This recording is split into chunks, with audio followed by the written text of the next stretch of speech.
It was strange because I was only thinking earlier in the week, you know, what was it like at this time last year, you know, and because, yeah, it's a hectic week. There's a lot of things on, and it's helped, obviously, that we've been through it before, both as a playing group, coaching group, and as a club. You know, that assists us enormously. But I heard Simo say yesterday, yeah, we want to get off to a good start, and it's every coach and team's wants that you get off to a good start.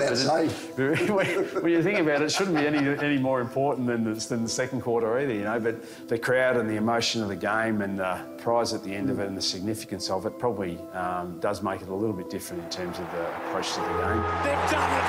What a team. That culture, the Bloods. Is the loss in 2012 just as important as reliving the joy of the last couple of years?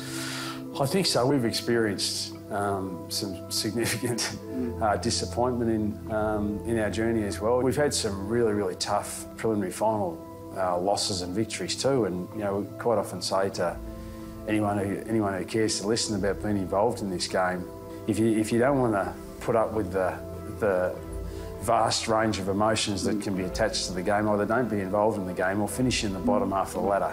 For us, it's just like we've been beaten by this mob 2 weeks ago. We know their talent. We know what they're capable of, and if we're not right on our game, we're going to come second on the weekend. 4 consecutive grand finals. And on the big picture, obviously it's 3 in a row, the three-peat, and in such an experienced group, does that become a slightly extra motivation? We've addressed it from time to time, but we know the harsh reality of the game is we're coming up against an opponent that if we don't just have a real steely focus on what's required this week, then three beats are never going to be possible. The best team of the modern era of the last 50 years produces its masterpiece.